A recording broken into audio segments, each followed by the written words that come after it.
UPF हिताधिकारी मैंने जिते से टंका विड्रल करे तो से हिसाब से पेंशन अमाउंट कमी कमी आसो। कारण आपने चिंता करूँ जो आपने मनकर जड़े गोटे एग्जांपल दूसरी जड़े यूपीएफ हिताधिकारी सी टोटाली आपंकर निजर यूपीएफ टंका के उठाई ना जानी ना कि उठाई ना तो जिते से पेंशन जो अवसर नौकरी से पेंशन टंका उठाऊँ सहित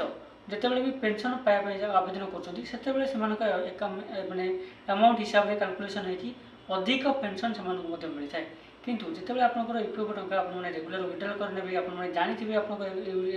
यूपीएफ अकाउंट एत टा अच्छी आप आवश्यक मुताबिक आप रेगुलर उठे नहीं तो से हिसाब से आप पेंशन अमाउंट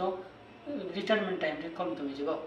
जो यूपीएफ हिताधिकारी मैंने चाहते आपंकर रिटायरमेंट टाइम रे अधिक टी पेंशन मिले बोली से आपको सतर्क रहा पड़ो। आपंकर यूपीएफ टंका चेक करूँ किंतु विड्रल निहाती आवश्यक न पड़े यूपीएफ टंका उठातु ना।